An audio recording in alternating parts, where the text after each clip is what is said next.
right, so this is an extension to section 2.2. In the last video, we talked about how to find slope, and we were using the equation m is equal y sub 2 minus y sub 1 all over x sub 2 minus x sub 1.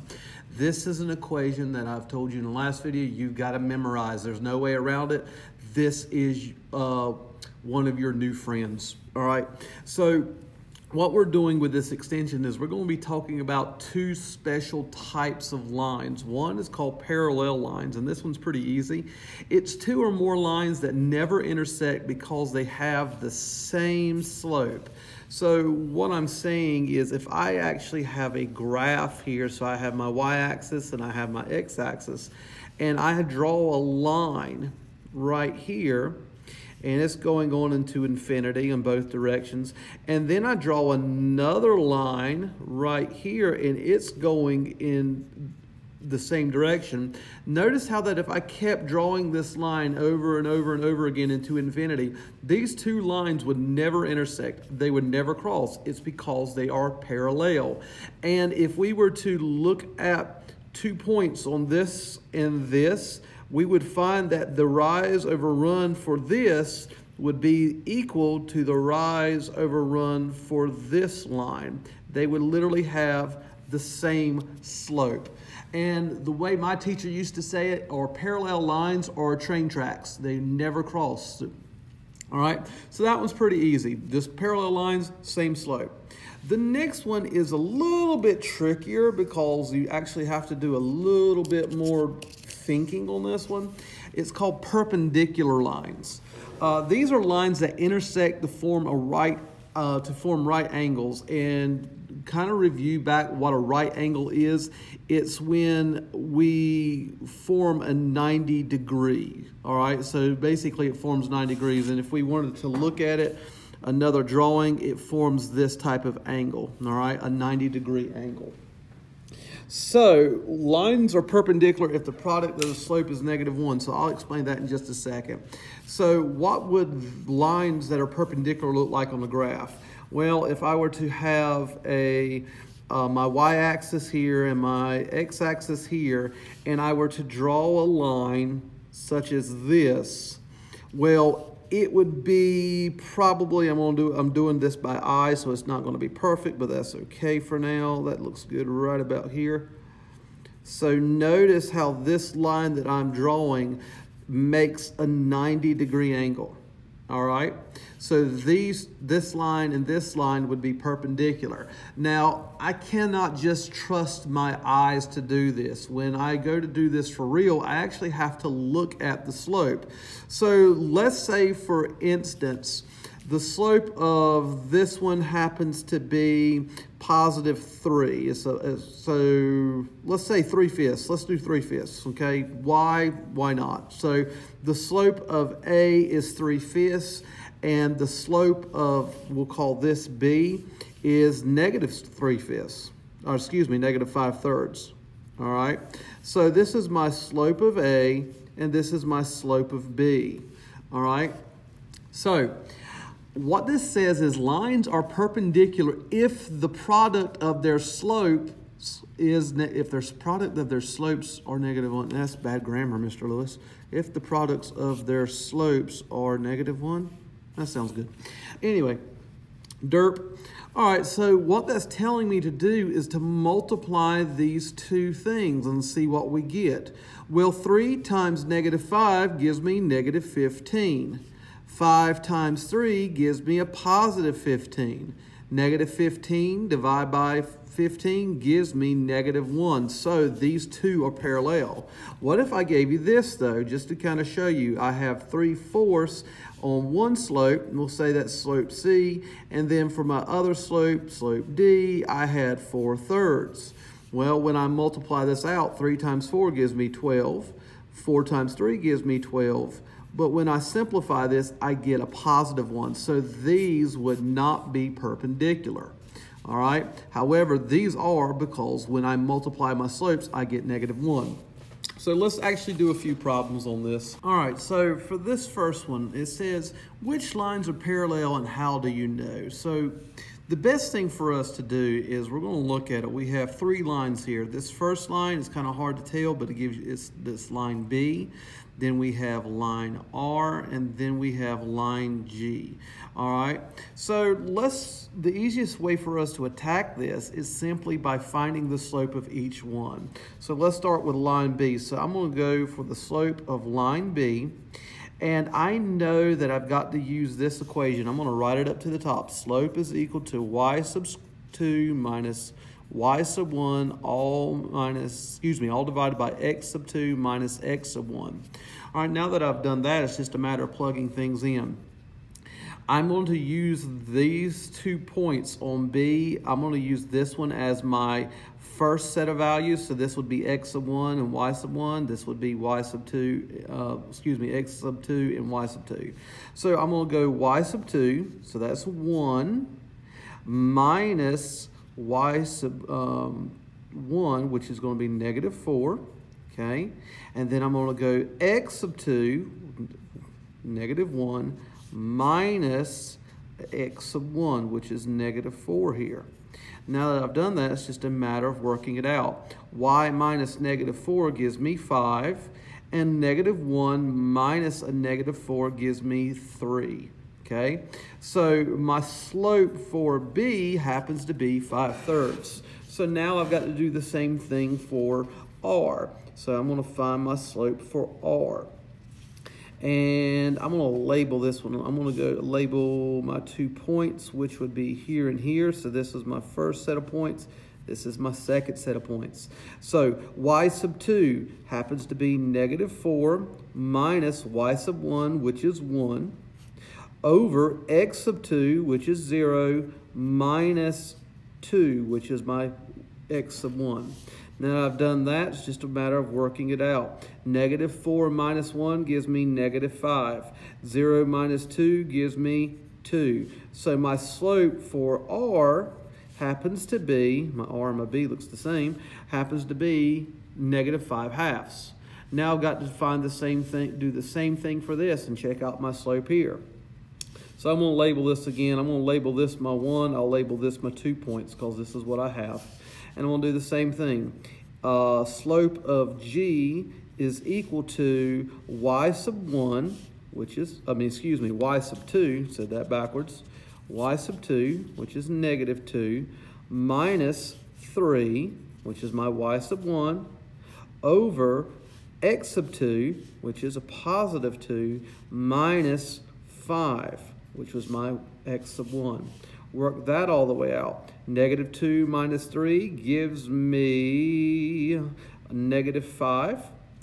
2 minus negative 5 gives me negative 3.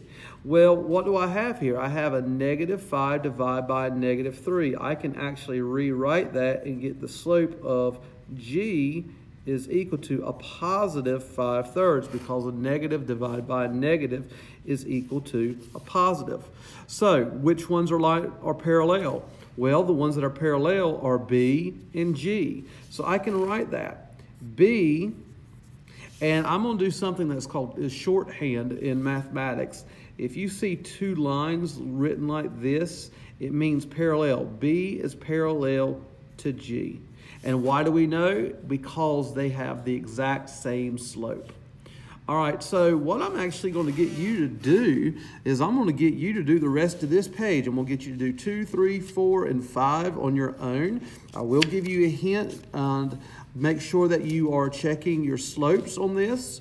Same thing here. And then on 5, is the quadrilateral a parallelogram? Justify your answer. Well, first off, we need to remember what a parallelogram is. It means that the opposite sides are parallel. So you need to look at, is this side AB parallel to DC? And then you have to ask, is AD parallel to BC? If these 2 sides are parallel and then these 2 sides are parallel, then you have a parallelogram. Now, by eyeballing this, you're probably saying, yes, Mr. Lewis, it's a parallelogram, but it says justify your answer. So what I'm telling you to do is you need to check these slopes and double check, all right? double check to make sure these slopes, all right? So try these on your own, then come back and check your answer.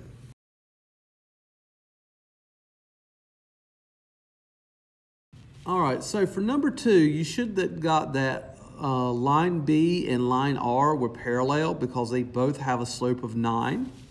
For 3, these are parallel because if you were to graph these, they would look something like this. So here is my X and Y graph, and if I were to graph 2, it would be somewhere around here, and if I were to graph -4, it makes a horizontal line down here. And since both of these are horizontal lines, they are parallel. This one you would have gotten no, because if we were to graph this, so here's my Y and my X axis. My X equals 3 would be a vertical line like here, somewhere around here. And then my Y equals -3 would be a horizontal line somewhere around here. And they would cross, okay? And then lastly, we have 5. Is it a parallelogram? Well, like I said a while ago, we can eyeball this thing and say yes, but we can prove it more truthfully. Line AB and line segment DC are parallel to one another with a slope of 0. And then the line AD and line BC are parallel because they both have a slope of 1. Now, just if you're trying to figure out what in the world did I write here, this should have been something that you may have heard already, so I'm going to give you a quick refresher. This right here is a line segment, and I can call this line segment AB, and I did that. I put AB, and then I drew a little line over it. So I'm saying line AB, and then line segment DC. These two lines are parallel, okay? And that's what this stands for. This is line segment AB, so forth, so on. All right, so let's move on to the next part of the video here. And let's talk about perpendicular lines, all right? So the same concept is happening here, that in order for me to even find out if these are perpendicular or not, I need to know their slope. That's the first thing. And I have 3 different lines, and it's kind of hard to tell. It gets a little bit wonky, but I have line B, I have line R, and I have line G. So just like last time, we have to use that equation. Slope is equal to y sub 2 minus y sub 1 over x sub 2 minus x sub 1, okay? So now that I know that, it's just a matter of plugging in the line. So let's go ahead and I'm gonna come over to the side. I'm gonna look for the slope of B. Well, the slope of B, let me get my eyes on that line, is right here. So I'm going to circle it so I'm not losing my spot. So I've got those 2, and we'll call this 1 and we'll call this 2. It doesn't really matter which one I do. I'll work either way. So y sub 2 would be -2 minus y sub 1 is 4. All over x sub 2, which is -2, minus 4. Which is that. Work this out, I get -2 minus 4 gives me -6 over -6, and so my slope for B happens to be a +1. All right, so let's look at the slope for G now. All right, erase this so I'm not getting myself confused. So G happens to be here, so I have this point and I have this point. I'm going to call this one 1, and I'll call this one 2. All right, so y sub 2 is 0, minus y sub 1 on this happens to be, making sure I'm reading that right, -1. X sub 2 is 3, minus a -4. Well, 0 minus a -1 gives me a +1, and 3 minus a -4 gives me 7. Making sure I did that right. Yep, that's right. So my slope for G happens to be 1/7. All right, so let's check my last one. I have my slope of R, and I'm going to erase this so I don't get my numbers confused again, because this is a really tight graph. I'm going to use these 2 points. I'm going to call this one 1, and I'll call this one 2. All right, so y sub 2 is negative 2 minus 1 over, get a different pencil, over x sub 2, which is 1 minus negative 2. Work this out. Negative 2 minus 1 gives me negative 3. And then 1 minus a negative 2 gives me a positive 3. And then negative 3 divided by 3 gives me a negative 1. So my slope for r happens to be negative 1. So I've got all three of these slopes, and I'm going to kind of highlight them just a little bit because there's a lot of information going on here. And we have to ask ourselves which one's parallel. I mean, not parallel, but perpendicular. First off, we can say none of these are parallel because all of them have different slopes, so that's easy. But which one's perpendicular? Well, remember our rule. And just to show it to you again, it says lines are perpendicular if the product of their slopes is negative 1. Well, B and G are not perpendicular because 1 times 1/7 is not negative 1. G and R are not perpendicular because that's not going to give you negative 1. But B and R are. That sounded weird. Because 1 times negative 1 happens to be negative 1. And the way we write that is B, and this is this symbol, upside down T, B is perpendicular to R. Because their slopes, this is how do I know? Because their slopes, when multiplied, equal negative 1. All right? So this is where I'm going to kind of leave you. And I'm going to let you kind of finish this on your own. You have, I want you to try 7. I want you to try 8 and 9. And then again, you have another one. Is the parallelogram a rectangle? Justify your answer. So that one is a very interesting question. Okay, so I had to stop and think on that one myself. Is the parallelogram a rectangle? Justify your answer. So what's the definition of a rectangle? The definition of a rectangle is that all the corners add up, all the corners are 90 degrees. So it's asking you, is this a 90-degree angle? Is this a 90-degree angle? Is this a 90-degree angle? Is this a 90-degree angle? So how would you go about doing that? How would you prove that this is a rectangle? Well, first off, you need to know the slope of each side. And to find out if you know the slope of this side, which we will call JK, you know that slope, and you know the slope of KL, if you multiply those two slopes, you should get negative 1. So I'm going to let you try that on your own. And pause the video and come back and see how you did.